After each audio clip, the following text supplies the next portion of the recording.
But I mean, I have to respect losing because losing is a part of winning. Yeah. You never just, win. You got to lose to win. Losing is going to hurt. Absolutely. To a point where you would look at, how can I do things different? How can I change?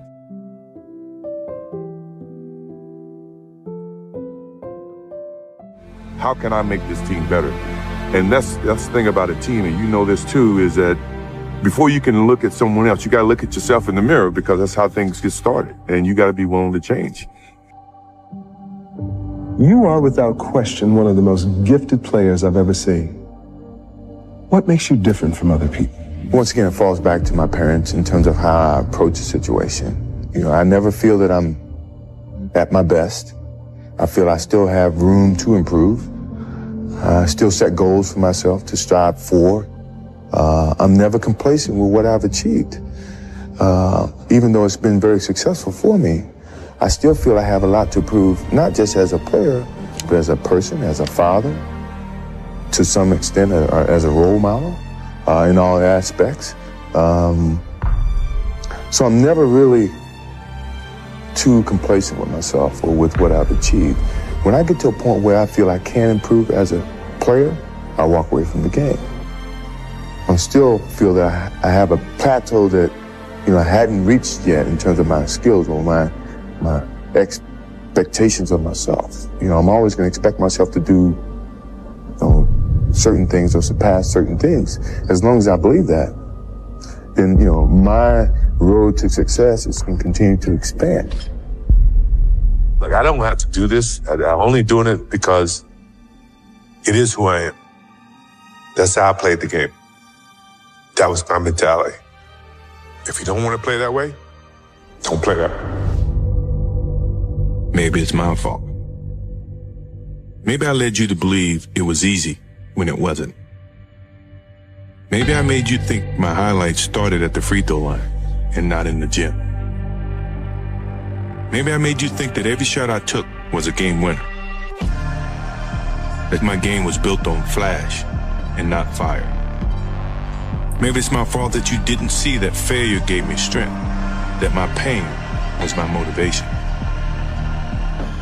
Maybe I led you to believe that basketball was a God-given gift and not something I worked for every single day of my life. Maybe I destroyed the game. Or maybe you're just making excuses.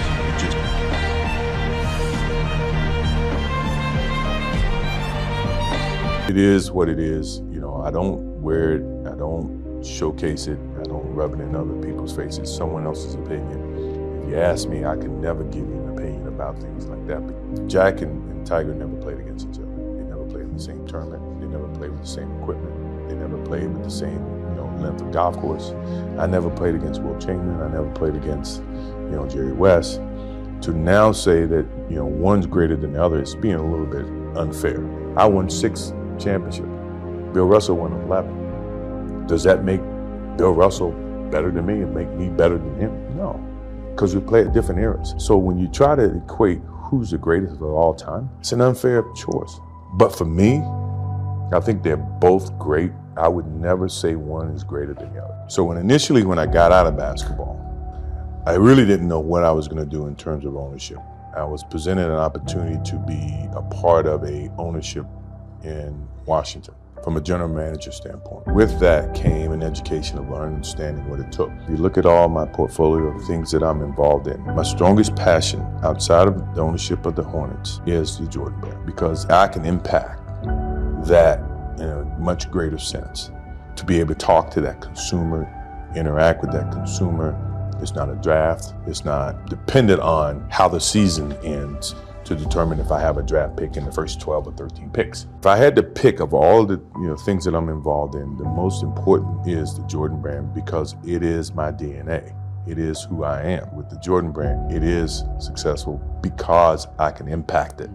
How often do you see the symbol of the brand, an icon that can communicate and say what I think or impact that product? You're gonna understand you're gonna make mistakes. The most important thing about making mistakes is being able to learn from them and not be able to duplicate the same mistake. I didn't have the experience of ownership. I I knew what it took, but the knowledge in terms of being able to transition from a basketball player who could impact a game and determine the outcome to where now you sit up in an office and have not the same control. You have to be able to live vicariously through the players that you select, which sometimes you're gonna make mistakes. And with that mistakes, you gotta be able to make adjustments.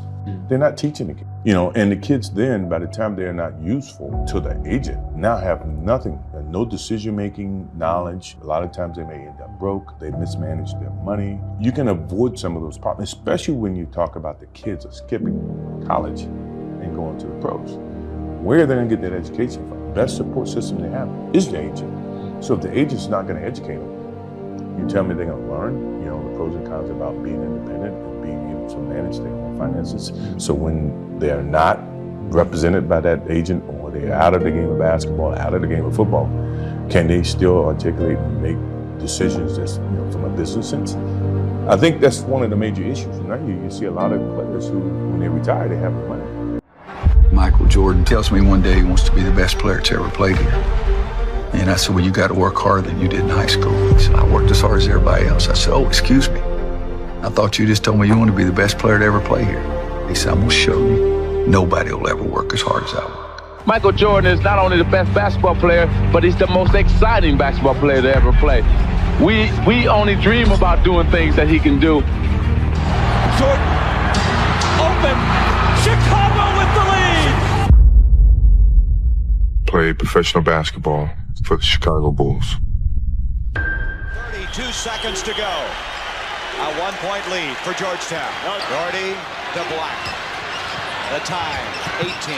Shot, Jordan, Michael Jordan. If I had to trace my evolution, the Michael Jordan evolution, it always had to start back in college.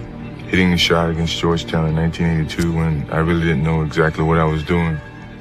Carolina has won the 1982 NCAA championship. It awakened a person inside of me to excel, to compete, to excel, to be one of the best, or be the best.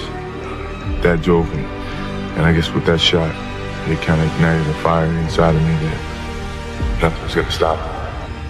My biggest motivation in life, is to compete, find different competitions in certain things in life and try to overcome that, be it positive or negative. But I have yet to meet someone who is as competitive as me. I've missed more than 9,000 shots in my career. I've lost almost 300 games. 26 times I've been trusted to take the game-winning shot and missed. I've failed over and over and over again in my life. And that is why I succeed. It was 97, we was in Minnesota, and Flip had switched and put me on Michael Jordan, one of the greatest to probably ever touch a ball. And I counted his dribbles. I was able to catch his dribbles, I counted the dribbles. 1, 2, come across. When I blinked, he was gone. I turned around, he was dunking the ball, giving somebody dapping halfway down the court, that fast. That's what I knew. Michael Jordan wasn't human. When you step on the floor, it doesn't matter how many times you've done it before. All that matters is that you do it now.